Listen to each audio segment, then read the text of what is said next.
There are evenings in London when the fog does not merely hide the streets, it listens. When the lamps along Baker Street burn like faint stars in a drowned sky, and the air itself seems heavy with secrets too long kept. It is of such an evening, cold and close upon the hearth, that I must now speak, for it marked the beginning of one of the most macabre adventures ever to test the intellect of my friend, Mr. Sherlock Holmes.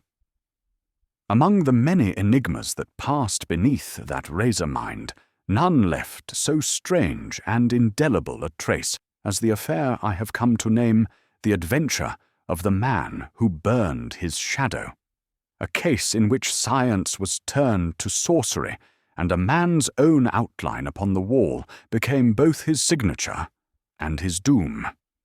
It began with a lady's trembling letter and a study in Portland Place, where terror had been given shape, literally burned upon the plaster. There, behind an empty chair, the figure of a man had been seared into the wall, as though he had perished in a flash of unnatural fire. The scent of phosphorus hung in the air, the blinds were half lowered, and the occupant, a prominent theatrical agent, had vanished into thin, acrid smoke. What appeared at first to be a visitation from some infernal realm soon revealed the colder design of human cunning. For behind the shadow lay ambition, deception, and the merciless ingenuity of those who play upon the fears of others. It was here that Holmes, armed only with his keen reason and his contempt for superstition, would strip illusion from reality and expose a crime cloaked in the very stuff of nightmare. This, then, is the story I entitle Sherlock Holmes and the Adventure of the Man Who Burned His Shadow. You're listening to Detective Street, where untold mysteries find their voice, and if you enjoy this story, consider subscribing and share in the comments where in the world you're listening from. Chapter 1. The Letter with the Scorched Seal. It was near 11 o'clock on a day of faint sunshine and drifting mist, one of those peculiarly London mornings when the city seems suspended between seasons, neither winter's grip nor spring's promise holding sway. When Mrs. Hudson announced a lady, the fog had rolled in from the Thames during the night, leaving the cobbles of Baker Street slick and gleaming, and the lamplighters had worked late into the morning, their torch flames pale as ghosts against the grey Holmes, arrayed in his mouse-coloured dressing-gown, lay long ways upon the settee, in an attitude of supreme indolence, a cigarette between his fingers, sending up a thin blue thread of smoke. The morning papers lay splayed upon the Persian rug like fallen gulls after a storm, their headlines shouting of parliamentary debates and colonial skirmishes. He had been silent for the better part of an hour, his grey eyes half closed, absorbed in that curious mental state which I had learned to recognize as the prelude either to profound insight or to 3 days of the blackest melancholy. He rose, however, with a cat-like spring when our visitor entered, a transformation so complete and sudden that I was reminded, not for the first time, of an actor assuming a role. The woman who stood upon our threshold was perhaps 26, plainly but well dressed in a travelling costume of dark blue serge, her countenance firm and intelligent, though visibly paled by distress. Her gloved hands clutched a small Morocco leather bag, and I noted that the fingers trembled slightly, despite her evident effort at composure. "You do us an honour, madam," said Holmes, indicating the armchair beside the hearth with a graceful gesture. "The case is not ordinary, which is fortunate, for neither are we. Pray be seated, and let Mrs. Hudson bring you something restorative." You have travelled from the West End, I perceive, and the morning has been unkind to your nerves." A faint colour touched her cheeks. "You are observant, Mr. Holmes. Yes, I have come from Portland Place. I am Miss Lydia Vale, niece to Mr. Benedict Vale of that address, the theatrical agent." The name was not unknown to me. Indeed, the columns of the Era gave it weekly prominence, and I had more than once seen his advertisements for provincial tours and London productions. Vale was reputed to be a hard bargainer, but an honest one, a man who had raised himself from scene painter to impresario through shrewdness and an infallible instinct for popular taste. "Last night," continued Miss Vale, her voice steadying as she spoke, "something occurred in my uncle's study, which the police cannot explain. Indeed, they shrug and mutter of practical jokes, though their faces betray disgust rather than amusement. They have suggested that my uncle has fled his obligations, perhaps absconded with funds. I know that he would not. My uncle's word was his bond, Mr. Holmes, and he had weathered financial storms before, without flinching." She produced an envelope from her bag, and I saw Holmes's eyes narrow with interest. The envelope's wax seal was blistered and browned at the edges, as if a hot coin, or perhaps a burning lens, had been pressed upon it while the wax was still soft. The paper itself showed signs of hasty handling. There were creases and small tears along the flap. Within were 3 sheets, which Holmes spread upon the occasional table with his long, nervous fingers. The first was a brief, imperious note in a masculine hand, advising Miss Vale to remove herself from Portland Place for the night and to seek lodging with her friend in Kensington. The second was a telegram from the housekeeper, Mrs. Bligh, the words blunt and terrible in their brevity. "Come at once. Terrible sight. Mr. Vale gone." The third was a scrap of cheap paper, coarse and yellowed, scrawled in an angular, almost architectural hand that seemed to have been written with a broad-nibbed pen or even a carpenter's pencil. "Burn your shadow, Vale, or the past shall walk beside you." "Kindly continue," said Holmes, whose fingers had turned the note toward the weak November light streaming through our windows, "and do not spare particulars. The smallest detail may prove of the utmost significance." Miss Vale drew a steadying breath, and I saw her hands unclench in her lap. "Shortly after dusk yesterday, it would have been near 7 o'clock, Mrs. Bligh entered the study with the lamps, as is her custom. My uncle preferred to work in natural light as long as possible, but the November evenings close in early.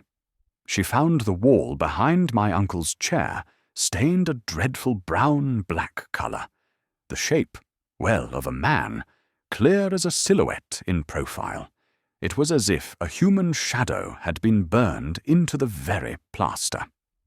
She paused, and I offered her a glass of water from the carafe on the sideboard. She accepted it with a grateful nod and continued.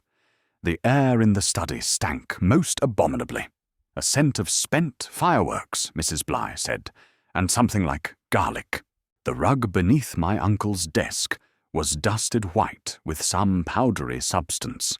The window blind was half lowered, though my uncle never draws the blinds, and the chair, his great leather chair, Mr. Holmes, stood empty. Barntle has not been seen since 6 o'clock, when his secretary, Mr. Tyers, left him alone in the study. It is now past 24 hours. Holmes leaned forward, his grey eyes narrowing to slits, his whole body tensed like a hound upon the scent. Garlic. Most suggestive. And the white dust, did it cling to the fingers when touched? Was it gritty or fine? Had it any lustre? I did not touch it, Mr. Holmes, Mrs. Bligh said it had a slight sheen, like ground glass, or perhaps frost. "Quite right not to," said he, with a half-smile that softened the severity of his features. "The scene should remain as untouched as possible until we have examined it.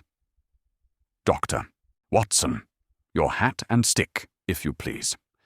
Miss Vale, we shall accompany you to Portland Place at once. The constabulary will forgive our impertinence when furnished with a result, or at least they shall have no choice in the matter." As we descended the 17 steps to Baker Street, where Miss Vale's hansom waited with the horse stamping impatiently upon the wet stones, Holmes thrust the blistered seal into his pocket-book and glanced upward at the winter sky, which showed here and there a rent in the grey through which pale sunlight struggled. "There are shadows which terrify," he murmured, more to himself than to me, "and shadows which enlighten. Let us see to which this belongs." And thus we set out into the pale noon, the wheels of our cab hissing upon damp stones, the cry of street vendors and the clop of hooves forming that familiar London symphony. My friend sat already lost in thought, his long fingers steepled beneath his chin, his jaw set in that attitude I knew so well, far along that inward path by which he outran other men's reasoning, seeing connections invisible to ordinary eyes. So began an inquiry whose first horror lay not in what we saw, but in what the eye, led by fancy and fear, believed it saw. Chapter 2. The Study with the Silhouette. Portland Place was all decorum without, those tall, impassive facades that speak of old money and older families, the curtains discreet behind polished windows, the footman grave as he admitted us to the marble-floored vestibule. The house breathed respectability, yet there was a tension in the air, a sense of whispered conferences and averted eyes among the staff that spoke more eloquently than words. Within, Miss Vale conducted us through a passage hung with theatrical portraits, Sarah Siddons in her prime, Edmund Kean as Richard III, and lesser luminaries captured in gilt frames, to a study panelled in dark wood and cluttered in that manner peculiar to theatrical men. Portfolios leaned against one wall in towering stacks. Playbills were pinned haphazardly to a corkboard. Opera glasses lay tangled in their case, and along one shelf there ran a curious row of black card portraits, the old-fashioned silhouettes which my mother had prized in her girlhood, those paper-cut profiles mounted on white card that had been the fashion before the daguerreotype. I confess that I started upon seeing the wall behind the desk. There, upon the pale paper, was the unmistakable shadow of a man burned. There is no other word for it, into the very surface. Head and shoulders were given in profile, the nose aquiline and prominent, the chin thrust forward as if in defiance or concentration. The outline was cleaner than any smoke-stain would permit, yet not so sharp and defined as pigment or ink. The colour was not pure black, but a dark sepia brown, and around the periphery there clung a faint aureole or nimbus, like the ring about the moon seen through autumn mist. The effect was profoundly unsettling. It was as though a man had stood against the wall and been consumed by some terrible flash of heat, leaving only his shadow behind, an impression strengthened by the theatrical silhouettes nearby, which seemed to mock the burned outline with their innocent domesticity. "Ha!" cried Holmes softly, a sound of satisfaction rather than surprise. He went on his knees before the skirting board and examined it minutely with his lens, that powerful glass which he carried always in his waistcoat pocket. "White residue, granular, crystalline in structure. Dr. Watson, the scent, if you please. Your medical nose may detect nuances that escape me. I bent low, feeling somewhat foolish, but knowing better than to question Holmes's methods. The air within that semicircle before the wall retained a certain acridity, sharp and chemical, like spent matches, or perhaps more precisely, like the aftermath of a photographer's flash lamp, which I had witnessed once at a society portrait sitting. There was, too, an unmistakable suggestion of garlic, pungent and unpleasant.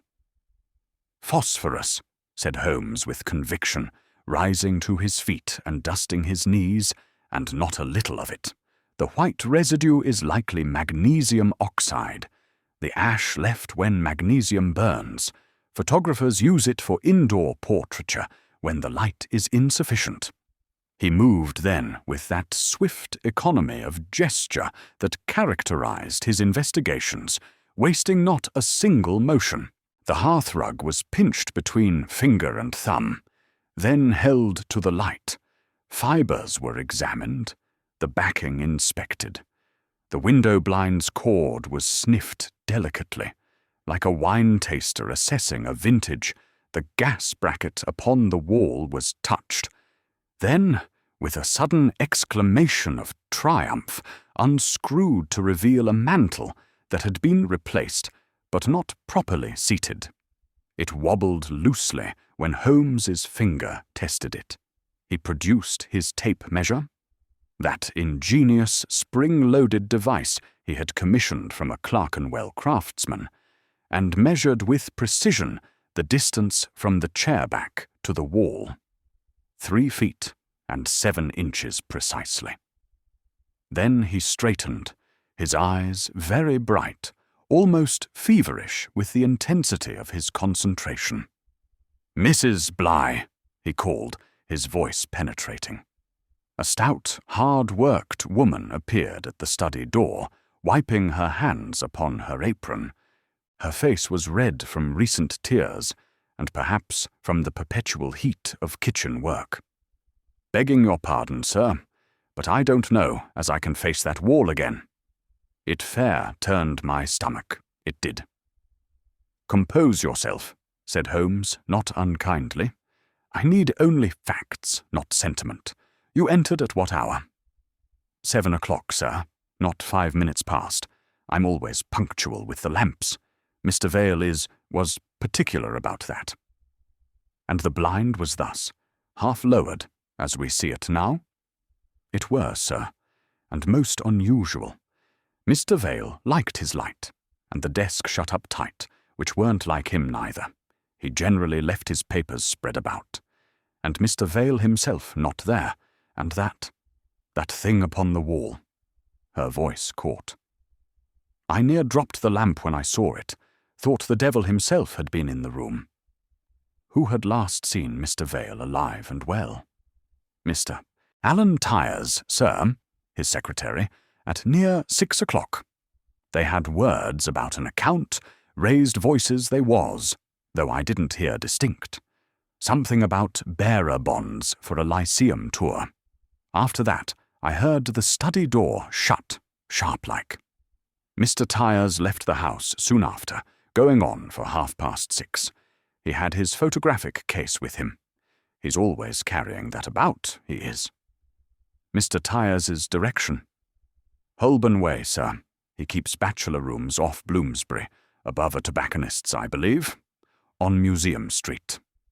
Miss Vale added, in a lower tone that suggested reluctance to cast aspersions. "Mr. Tyers is clever beyond his years, Mr. Holmes. Chemistry, photography, and all manner of contrivances and experiments. My uncle indulged him perhaps too freely, allowed him use of the back room for his chemicals and apparatus.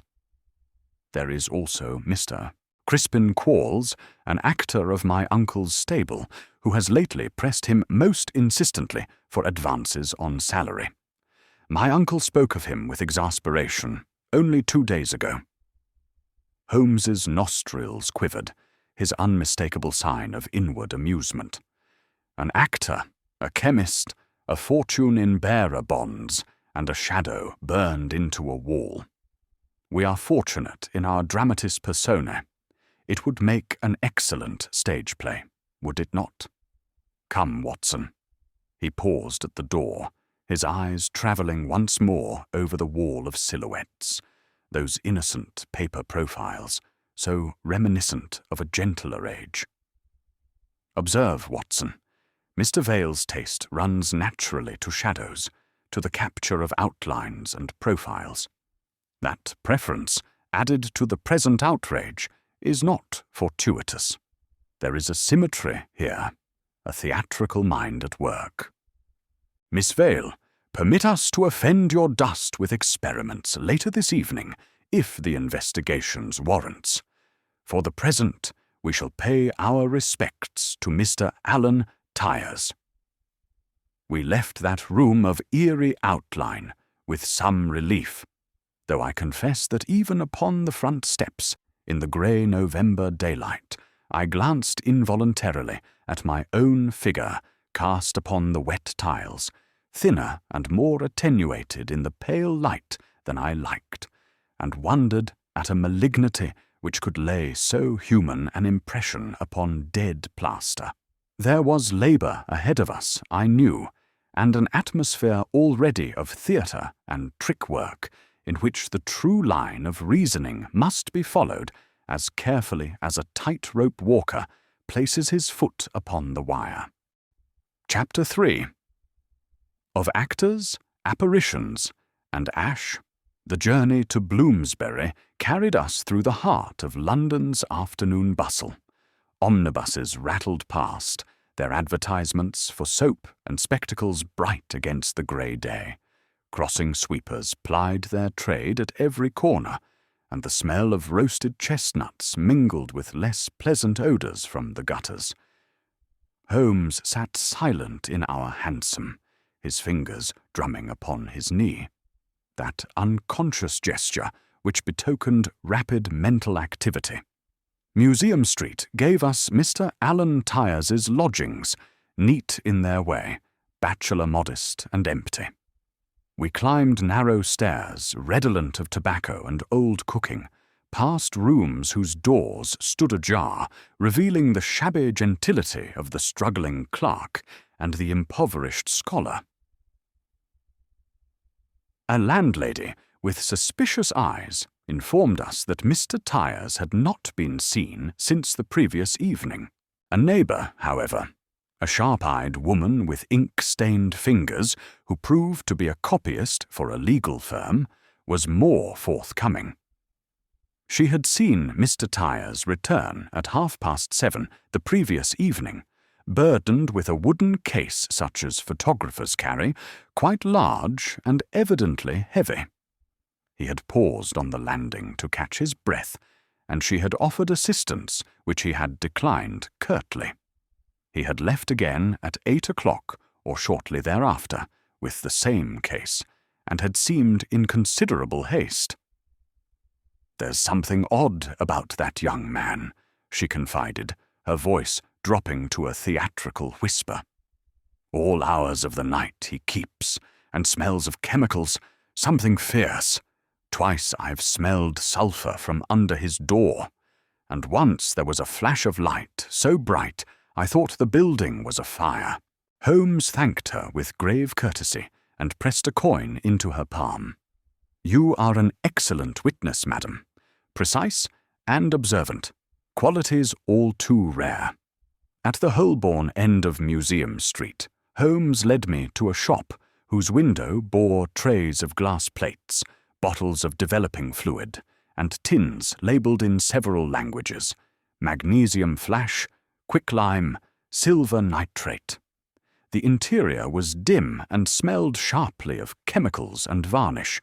The proprietor, a dean-faced man with nails turned permanently black by photographic nitrate, emerged from a back room, wiping his hands upon a rubber apron. He admitted, after some initial reluctance, that Mr. Tyers was indeed a customer of long standing.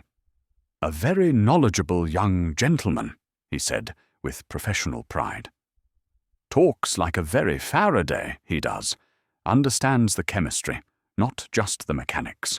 Most of my customers just want to point and click, if you take my meaning. He has made recent purchases? Holmes inquired. Oh, indeed. Not 3 days ago, he bought a quantity of red phosphorus for some experiments with matches, he said, and magnesium powder, a fair amount, nearly a pound. Said he was doing portraiture work and needed reliable flash illumination. Paid cash, he did. Faraday was modest about his accomplishments, said Holmes as we departed, leaving the proprietor staring after us in some bewilderment. Mr. Tyers, I suspect, is not. Knowledge is one thing, Watson. Wisdom quite another. Our next destination was a second-rate theatrical club off the Strand, one of those establishments that cater to the profession's lesser lights, the provincial touring companies, the music hall performers, the actors who measure success in single-night engagements and borrowed costumes. The interior was all worn plush and tarnished gilt, tobacco smoke thick as Thames fog, and the perpetual smell of gin and disappointment. We found Mr. Crispin Quarles at a corner table, nursing a glass of something amber and reading a week-old copy of The Stage. He was perhaps 30, with good features somewhat coarsened by dissipation, his dress a shade too new, and his boots a shade too thin for genuine prosperity. The desperate smartness of a man, always one step ahead of his creditors. He greeted us with easy urbanity when Holmes introduced us, but his eye travelled swiftly from Holmes's boots to his collar stud and back again in the fraction of a second. The professional actor's habit of noting wardrobe and station. "Gentlemen," said he, rising with exaggerated courtesy, "this is an honour. The famous Mr. Sherlock Holmes and his faithful chronicler. Are you slumming, or has some denizen of our Bohemia committed a crime worthy of your attention?" "Mr. Quarles," said Holmes, ignoring the jibe, "your patron, Mr. Benedict Vale, is absent under mysterious circumstances. You pressed him lately for money. Advances on salary, I understand." Quarles shrugged with admirable nonchalance, though I saw his hand tighten upon his glass. "Impresarios are all the same, Mr. Holmes. Money flows like champagne when there's a hit. Promises flow like water when there isn't. I did not see Vale yesterday. I did, however, hear of his shadow." He lifted his brows theatrically. "And if you can tell me how a man contrives to toast at his outline upon a wall without toasting himself into cinders, I shall play you the juiciest villain the Adelphi can offer, gratis." Holmes smiled faintly. "You act the cynic, sir, with considerable distinction. A waste of talent, perhaps. Where were you between 6 and 8 o'clock yesterday evening?" "At rehearsal, Russell Street. The Pericles Society's production of The Duchess of Malfi. A dreadfully earnest affair. All amateurs and crushed velvet 20 gentlemen will swear to my speaking 2 lines abominably for the better part of 3 hours. We broke at 9, and I came directly here." Holmes extracted the names of witnesses with methodical precision. Then we took our leave. Yet even as we turned into the fog that was now descending upon the Strand in earnest, a woman of the paler type, consumptive, I judged from her complexion, with a shawl like a moth's wing, touched my sleeve with fingers cold as marble. "You are the doctor with the detective," she breathed, her voice barely audible above the street noise. "Come tonight to Mamselle Sarah's rooms in Great Russell Street. Number 47, 3rd floor. The dead will speak of Benedict Vale. 8 o'clock. Be prompt. The spirits will not wait." "Watson," murmured Holmes, when she had vanished into the fog as abruptly as she had appeared, "you observe how popular we have become in Bloomsbury. This Sarah, you have heard the name, Miss Vale?" Miss Vale, who had insisted upon accompanying us and had waited in our cab, nodded gravely. "A spiritualist, brought by Mr. Tyers to my uncle's house, twice. Thrice. Perhaps I despise such mummery. But my uncle humoured him. Mr. Tyers has lately become much interested in occult phenomena, or so he claims. I suspect it is merely another facet of his scientific curiosity." "It is the error of many intelligent men," said Holmes, "to let themselves be flattered by charlatans who dress up common trickery in the garments of the mysterious. Still, we shall attend this séance. It may prove illuminating, though perhaps not in the manner Mamselle Sarah intends."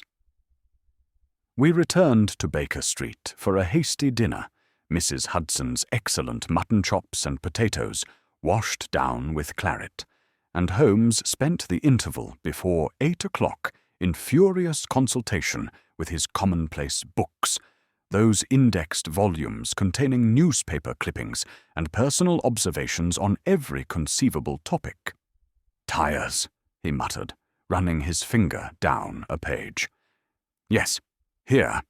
Alan Tyers, articles on spirit photography, published in the Medium and Daybreak.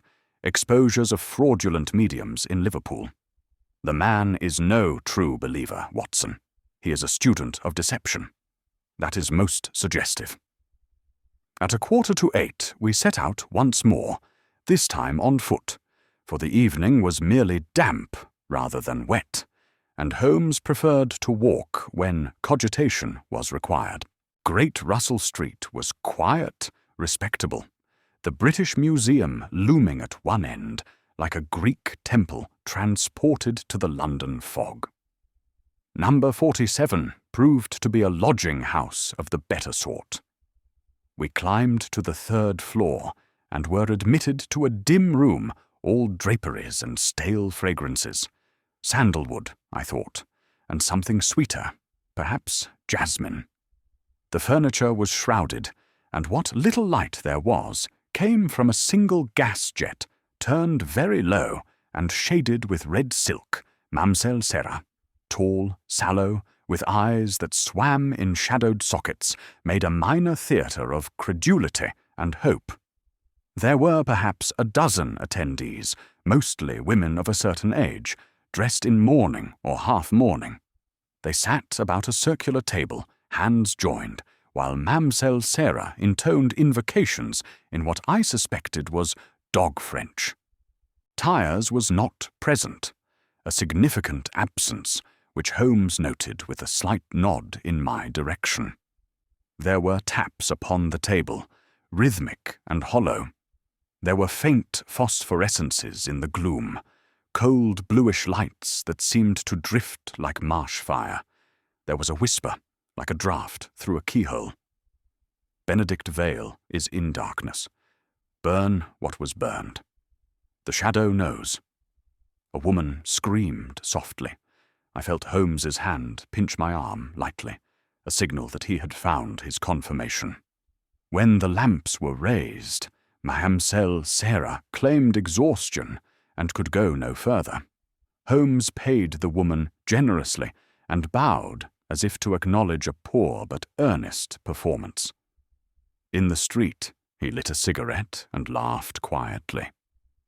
The phosphorescence was achieved with luminous paint, available at any artist's supplier.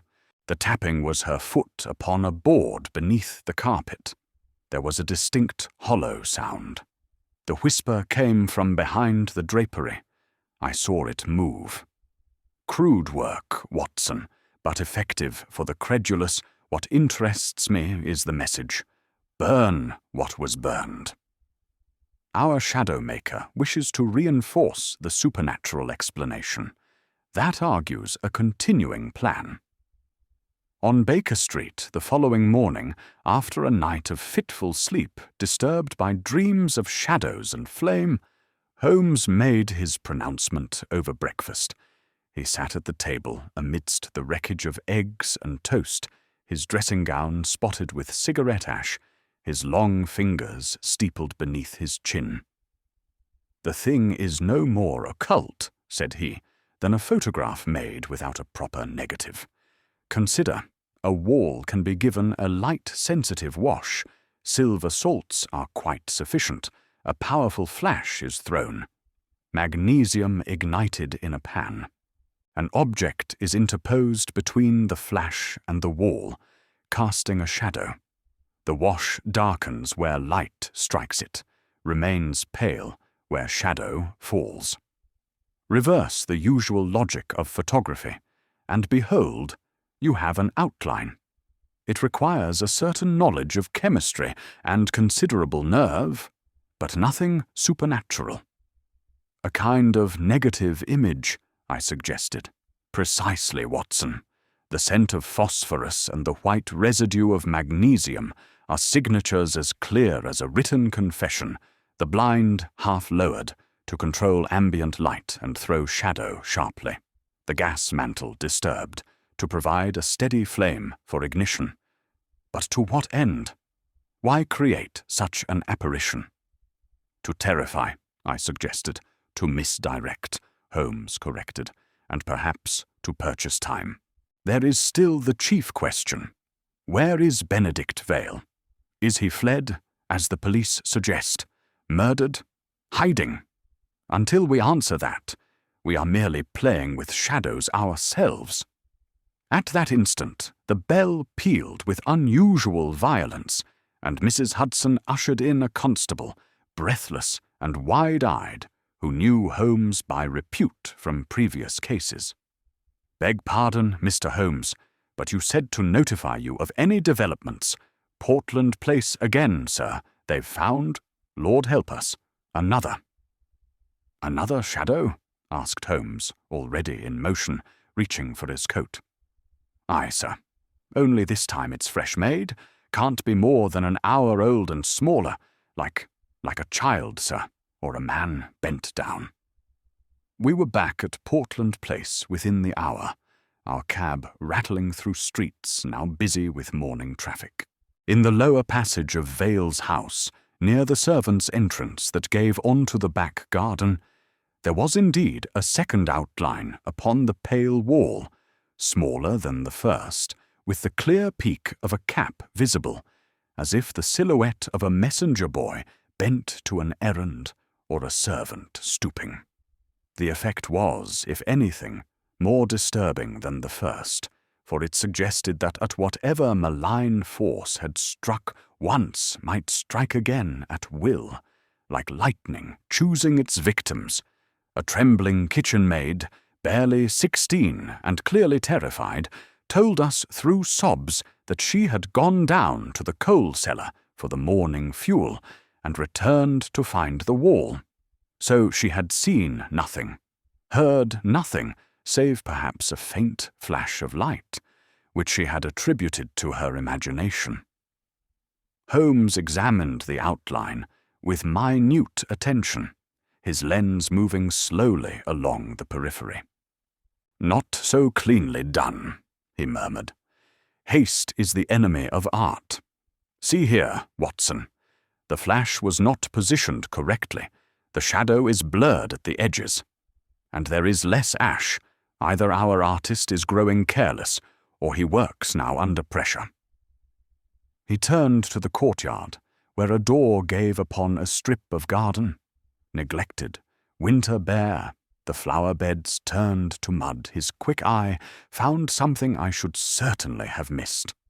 A dark scurf upon the brick wall, low down near the foundation, and a sprinkling of the telltale white residue fallen among dead leaves and frozen earth. He stooped, producing a pair of tweezers from his pocket-case, and prized something from the rough mortar. A single hair, perhaps 2 inches long, light in color, and singed at one end. He wrapped it carefully in a piece of paper and deposited it in his wallet. "Watson," he said, straightening, If the devil is abroad in Portland Place, he does his work with a chemist's spoon and a photographer's timing. Come. We have dawdled long enough. There is work to be done at Baker Street.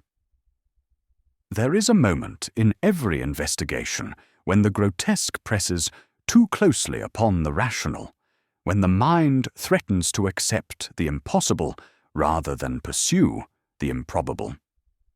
Yet Holmes, like a lens properly ground and mounted, only gathered more light for being narrowed in his focus. Chapter 4. The Experiment of the Sensitized Wall. I have seen Holmes in many moods, the melancholic, the manic, the sardonic, but none finer than the cold, absorbed patience with which he undertook a proper experiment the afternoon. Our sitting room at 221B became, to Mrs. Hudson's considerable distress, a laboratory and studio combined. He commandeered the kitchen for an hour, emerging with bottles of chemicals and a basin of evil-smelling liquid. Silver nitrate and common salt, he explained, in dilute solution, the same principle used in the calotype process, though we shall work in reverse. He washed a large panel of plain card, Bristol board from the stationer's, with the solution using a broad brush, working quickly to ensure even coverage. The card darkened slightly as it absorbed the liquid. He then hung it against the bookcase with drawing pins and drew the curtains until our sitting room became a grey cave, the only light coming from a single candle. "Now, Watson," said he, positioning me some 4 feet from the card, "stand there and remain as still as possible. And for heaven's sake, look severe. You are to be the ghost at the feast." He had prepared a small metal pan, which he placed upon the floor between myself and the card. Into this he poured a measure of magnesium powder from a pharmacist's envelope. "Cover your eyes," he advised, and struck a match. The ignition was instantaneous. The room blazed white for the fraction of a second, a light so intense it seemed to burn through my closed eyelids, like lightning seen too close. There was a soft waft of combustion and a smell of burning metal.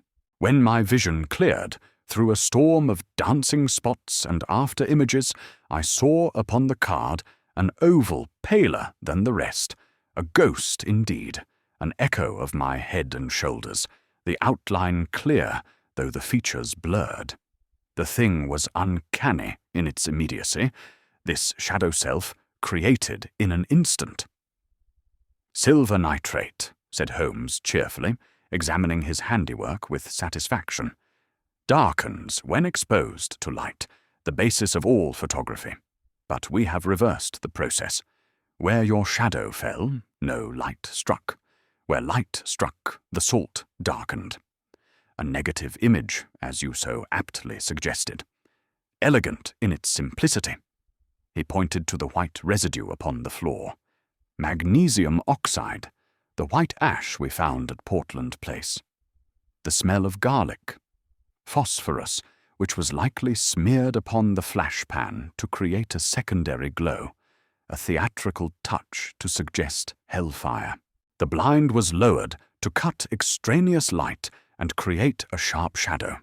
The gas mantle was tampered with to provide a reliable ignition source. But observe what our outline lacks, Watson." I studied my shadow self upon the card. "Features," I said, still blinking away spots.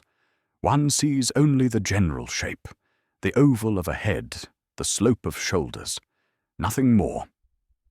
"Exactly so. The outline is all we are granted.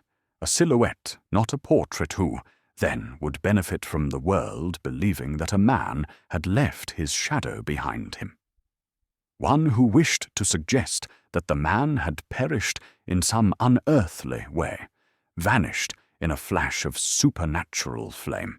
Or, more practically, one who wished the police to chase phantoms and pursue occult explanations while he went about his business undisturbed. "Mr. Tyers," I ventured, "he has the knowledge, the materials, the opportunity." Holmes's long finger touched the air in that gesture, which meant I had taken a step along the path, but had not yet reached the destination. "He had the knowledge. Certainly. We have confirmed that he purchased the materials. He frequents mummers and mesmerists and knows their tricks intimately. He has written articles exposing such frauds, which means he understands their methods. But it is unwise, Watson, to accept the first man who presents himself to our suspicions like an actor taking a bow." He moved to the window and lit a cigarette, staring out at the Baker Street traffic, the hansoms and delivery vans, the barrel organs and flower sellers. "Consider. The first silhouette is tall, with an aquiline profile, a nose like a Roman general. Benedict Vale, from his portraits and from what we observed of his study chair, is short, thick in the neck, and, judging from the portrait on his desk, Roman of nose, but not aquiline. The outline on the wall does not altogether match." "You imply the shadow is not Vale's?" "I imply," said Holmes slowly, "that it is someone's, and that someone had reason to be taken for Vale now, whose business moves forward while Vale is absent, whose debts press harder when the impresario cannot be found to sign a check or authorize a payment." "Miss Vale?" I exclaimed, and could have bitten my tongue the moment the words escaped. Holmes's eyes flashed with something between amusement and exasperation. "Watson, you will lose me what small reputation I possess if you voice such thoughts in public. Miss Vale has placed everything in our hands: her uncle's correspondence, his financial records, access to his house and staff. Her accounts are exact to the shilling. No, think instead of money owed of a career that totters when the impresario is away. Mr. Crispin Quarles owes much, plays little, and has that desperate air of a man always one step ahead of his creditors, yet he was at rehearsal with 20 witnesses. We shall not spare him our attention, but I fancy he is a reed in this affair, not a spear." He opened his desk drawer and took out the hair he had prized from the mortar that morning. "Observe, 2 inches in length, light brown in colour, singed at one end. Upon close examination," he held it to the light, "there is a barber's ash upon the tip, the residue of cheap pomade. Now, the servants' passage, where the second silhouette appeared. Why there? And why smaller, as if a man were bending? Perhaps a lad sent with a message, or—" He broke off and smiled that thin, dangerous smile I had come to dread on behalf of any adversary. "Come, Watson, we shall visit a coal cellar. Bring your service revolver. I have a feeling our shadow-maker is growing desperate, and desperate men are unpredictable." Back at Portland Place, with the afternoon light failing and the fog rolling in from the river like a grey tide, Holmes paced the study once more, as if marking out a stage for a performance.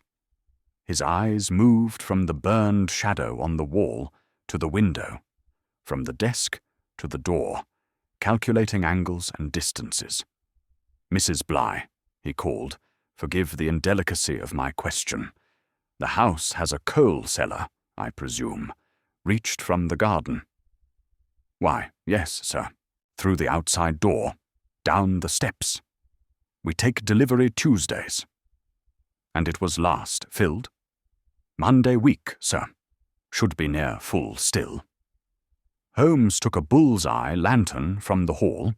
The house was well equipped for such things, as theatrical households often are, and lit it with steady hands. "Watson, with me. Miss Vale, I fear I must ask you to remain above. What we may find will not be pleasant. We descended through the garden door and down worn stone steps into that peculiar darkness unique to cellars, thick, damp, alive with the smell of earth and coal dust. The lantern threw wild shadows upon brick walls, green with efflorescence. The coal bin was perhaps 12 feet square, the black anthracite heaped in one corner. Holmes approached it slowly, his light playing across the surface. Then, with sudden decision, he began to dig with his bare hands, casting the lumps aside. I joined him, though the coal dust soon blackened my hands and cuffs. We had penetrated perhaps 2 feet when my fingers struck something that yielded. Not the hard resistance of coal, but something softer. Wrapped together, we drew it forth. A compacted shape, wrapped in old sacking, bound with twine. When we turned the lantern's glow full upon it and pulled aside the cloth, I confess my heart sank, and my stomach turned, the face, swollen, discoloured, the features distorted by violence and death, was unmistakably Benedict Vale's. Holmes touched the cold wrist gently, professionally. "Dead perhaps 30 hours, he said quietly. "Rigour has passed, a blow to the back of the skull. You see here, Watson, the depression, the matted hair. A neat one, delivered by someone who knew his business. He was carried here by a strong man. The coal dust was disturbed, you see the drag marks, or perhaps by 2 men working together. Your shadow burner purchases time, Watson, and covers murder with spectacle. While the police search for a man who has vanished in supernatural flame, the real body lies hidden beneath the very fuel that heats the house." We had barely borne the dreadful news to Miss Vale, who received it with that terrible composure which is more heart-rending than tears. When a commotion arose at the front door, a boy, ragged and breathless, pushed through the small knot of loiterers that had gathered before the house, drawn by rumour and sensation.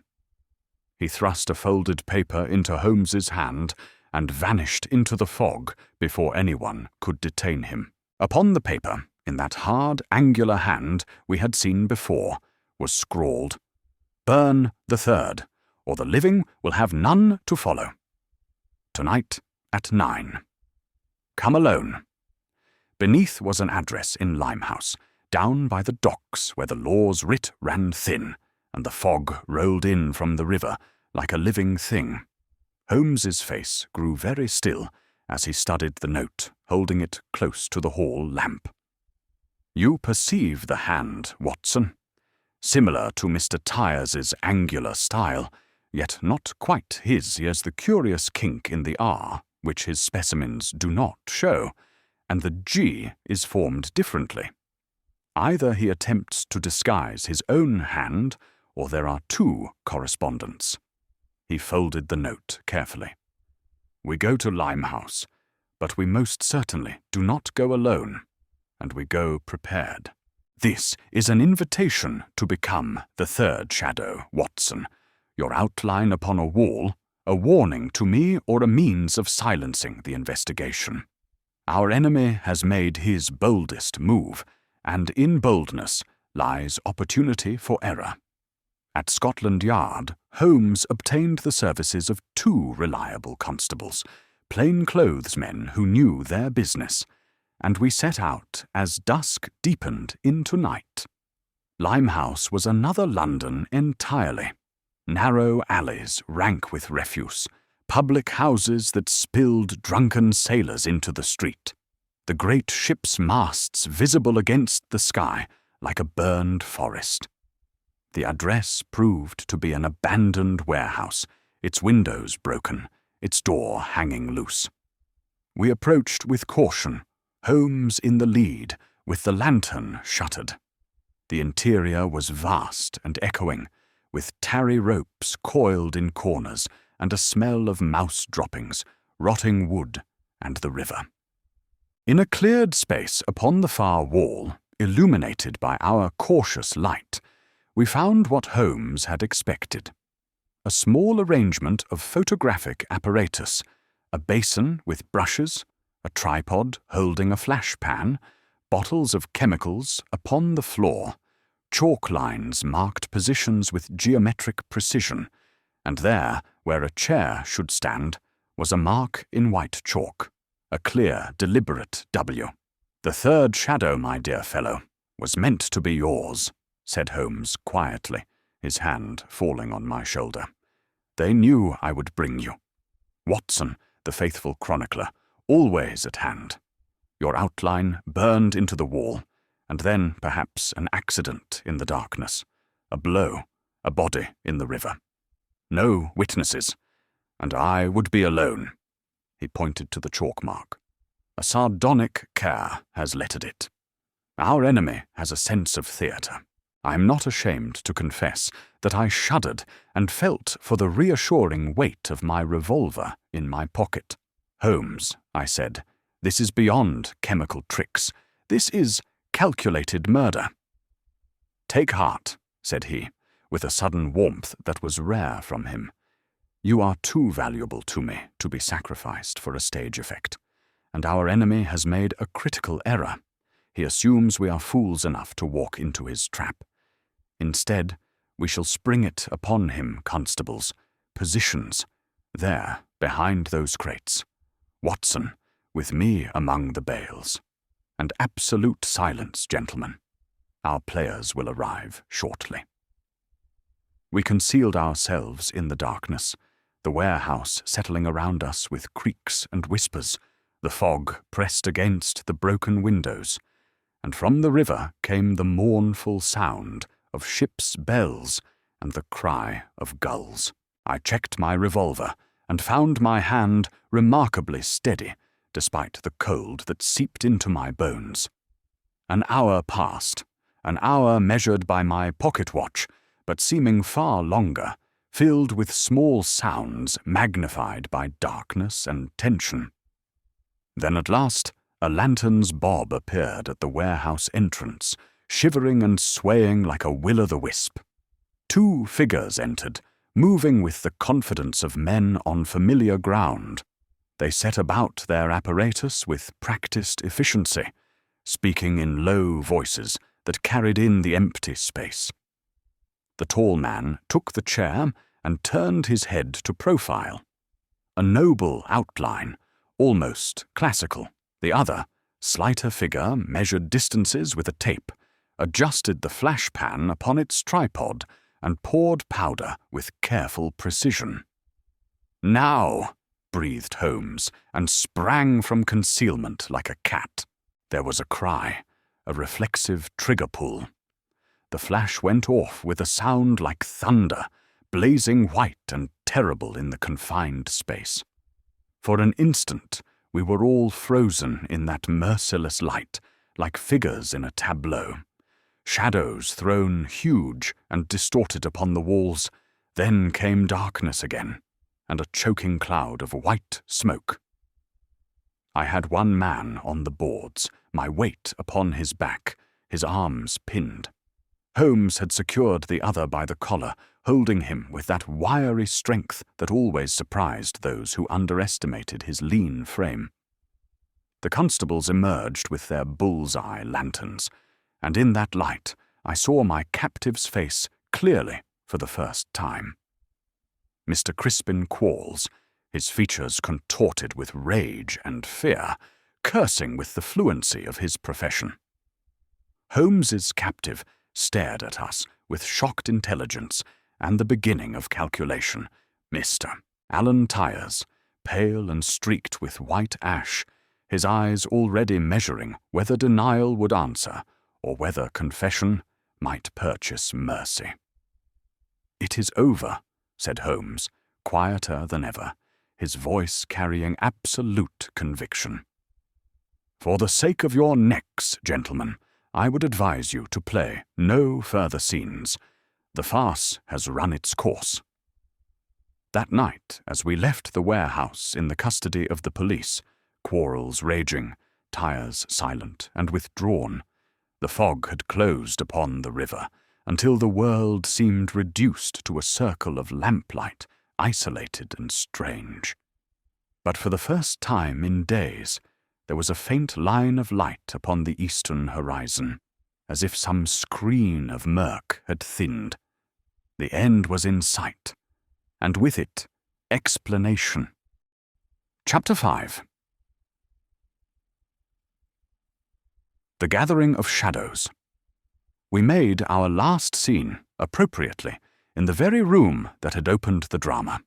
It was late afternoon of the following day, and a pale winter sun struggled through the Portland Place windows, throwing long shadows that seemed, after all we had witnessed, almost accusatory in their innocent geometry.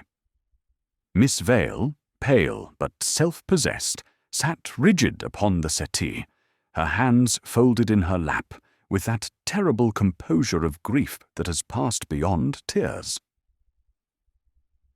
Mrs. Bligh stood by the door, twisting her apron, half defiant and half afraid, as if she expected blame to fall upon her for failing to prevent what no one could have prevented.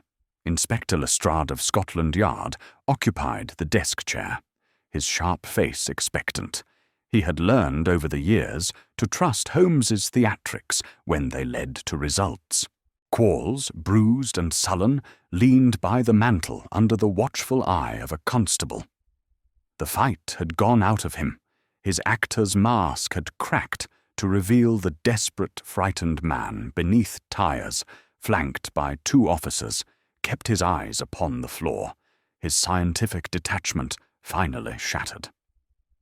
Holmes stood where the first outline had been burned into the wall, his back to that sepia stain, as if he would eclipse it with his own tall shadow. The late afternoon light caught his profile, sharp as a cameo, and I was struck by the theatrical aptness of the scene.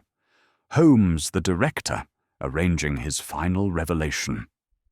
"You shall have it as briefly as the thing allows," said Holmes, his voice carrying that pedagogical clarity he adopted when explaining a complex chain of reasoning. "Mr.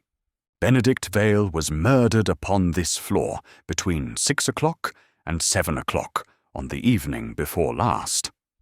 The blow was from behind, a single calculated strike to the base of the skull, delivered with professional efficiency.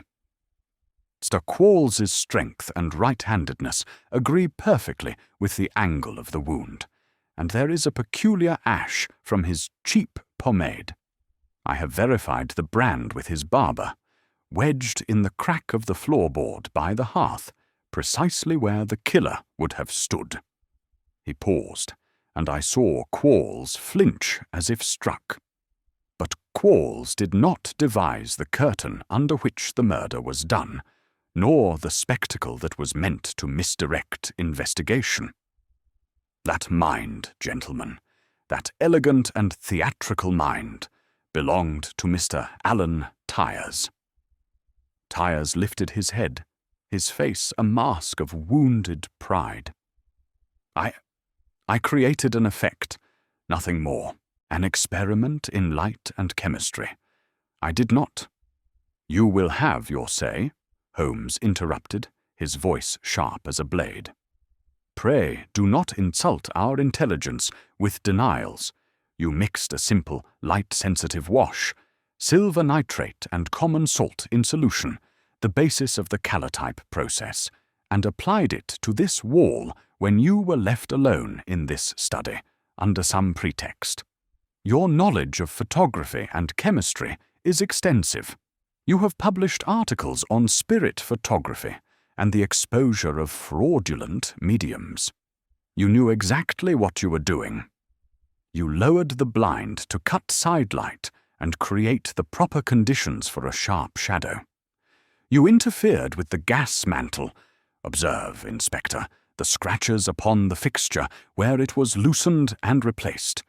To provide a steady flame for ignition, you placed Mr. Vale's chair at a precise distance from the wall, 3 feet 7 inches, the optimal distance for the effect, and at the proper instant you ignited a magnesium flash of considerable intensity. Holmes gestured to the wall behind him. Vale, who vainly believed himself too clever to be frightened by theatrical tricks, who collected silhouettes and was fascinated by shadows, was persuaded to sit in profile for what you promised him would be an amusing demonstration. Perhaps you told him you would create a modern silhouette, a scientific curiosity to add to his collection. The flash went, the outline remained, burned into the chemically treated wall in the confusion, white ash in the air, the tearing light, the temporary blindness and shock. Mr. Quarles stepped forward with his weapon and struck. The room was absolutely silent, save for the ticking of the mantel clock and the distant sound of carriage wheels on the street outside. The body was wrapped in sacking from the coal cellar.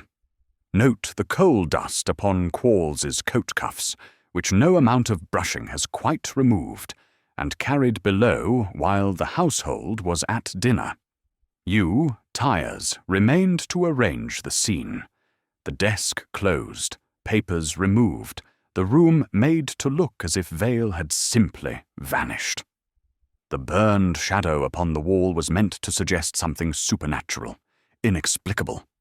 A man who had disappeared in a flash of unearthly fire, leaving only his outline behind. "Brilliant," murmured Lestrade. "Diabolical, but brilliant." Holmes nodded.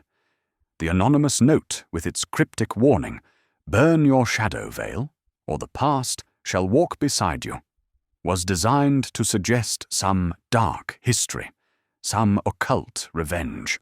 The involvement of Mamselle Sarah and her spiritualist circle was meant to deepen the supernatural atmosphere. You attended her séances, Tyres, and doubtless coached her in what to say. The message about burning what was burned was pure theatre, but you made several errors. First, the profile burned into the wall was too tall, too aquiline, to be Vale's. You used Quarles as your model, did you not? He has the height, the distinctive nose. You needed someone to cast the shadow, and Vale could hardly cast his own while seated, so Quarles stood behind the chair in profile, while Vale sat, confused, waiting for the demonstration to begin. The flash went, and in that instant of blindness, Quarles struck. Quarles made a sound like a sob. He would have ruined me, turned me out without a reference. He had promised money for the Lyceum tour, and then withdrew it. I would have been on the streets. "So you murdered him," said Miss Vale, her voice terrible in its quietness. "My uncle, who gave you your first role in London, who believed in your talent when no one else would, you murdered him for money." Holmes continued remorselessly. "Your second error was the second shadow, the smaller outline in the servants' passage. That was a hasty improvisation, designed to deepen the terror and mystery. But you worked too quickly, Quarles.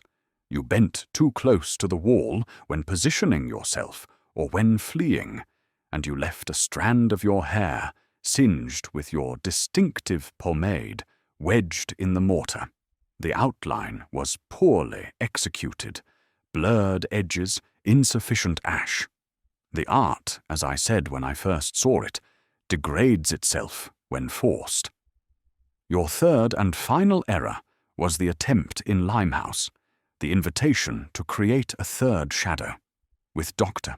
Watson as the subject. That revealed desperation. You feared we were closing in, and you thought to silence Watson, and through him, to silence me.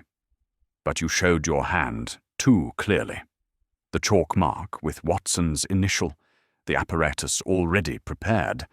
It spoke of premeditation and murder, not supernatural phenomena. Inspector Lestrade cleared his throat. And the motive, Mr. Holmes, beyond Quarles's immediate debts. Holmes moved to the desk and opened a drawer, producing a leather portfolio. Vale had in his possession bearer bonds for an upcoming theatrical tour. The Lyceum Company's provincial circuit on bonds are as good as cash to whoever holds them. The total value was just over £800, a fortune to men in Quarles and Tyres's circumstances. Mr. Quarles, perpetually pressed by creditors and seeing his career collapse, and Mr. Tyres, intoxicated by the elegance of his own devices and by the scent of money, conspired together. Quarles would supply the physical violence, Tyres the intellectual camouflage.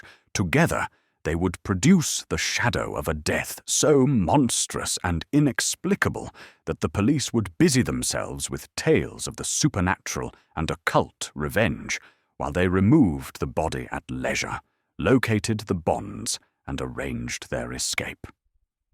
The coal cellar was merely temporary storage. They intended, I believe, to move the body to the river within another day or two, where it would be found as a suicide or an accidental drowning. The shadow mystery left forever unsolved. He turned to Tyres directly. You will find the bonds in Mr. Tyres's rooms on Museum Street, Inspector, behind a stack of photographic glass plates in a metal box that smells of vinegar, which was used to fix the plates. The receipt for magnesium powder the Holborn chemist will furnish gladly. I have already secured his cooperation. The cosh is on Mr. Quarles's person at this moment, a leather-wrapped length of lead pipe concealed in an inner pocket of his coat, and the sacking used to wrap the body came from this very coal cellar.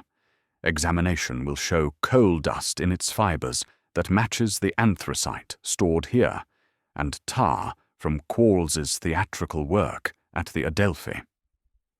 Mrs. Bligh spoke for the first time, her voice trembling. But I saw nothing, Mr. Holmes. I was here, in the house. How could I not? You saw nothing, Mrs. Bligh, because you were sent on an errand at the exact time the murder was committed, Holmes said gently. I believe you will find, upon reflection, that Mr. Tyres asked you to fetch something from the market, or to deliver a message, precisely between 6 and 7 o'clock. You are not at fault. The house was in your care, but the evil was carefully planned to occur when you were absent. You, poor soul, believe yourself somehow responsible, because the house was in your charge. You are not. The housekeeper's face crumpled with relief, and Miss Vale rose to comfort her. There is little more to tell of that grim afternoon. The police took both men into custody, Quarles protesting his desperation, Tyres silent and stony-faced, his scientific pride shattered by the revelation of his errors. The trial, some months later, made a 9 days' wonder in the newspapers, which filled their pages with lurid illustrations of burned shadows and worse speculations upon supernatural vengeance.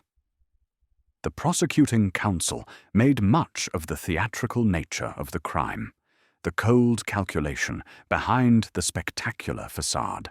Quarles, who had struck the actual blow, was convicted of murder and hanged at Newgate on a grey morning in February. I confess I did not attend, but Holmes did, standing silent in the sparse crowd as justice took its course. Tyres, who had not wielded the weapon but had struck the spark that led to murder, was sentenced to life imprisonment. He was sent to Dartmoor, where I believe he works now in the prison library. His scientific knowledge turned to the cataloguing of law books and theological treatises.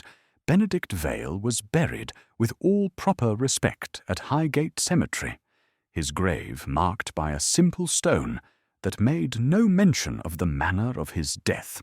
Miss Vale, whom I encountered by chance some 3 years later upon a Mayfair pavement, a child upon her arm, and prosperity evident in her dress, told me she had opened a theatrical agency of her own.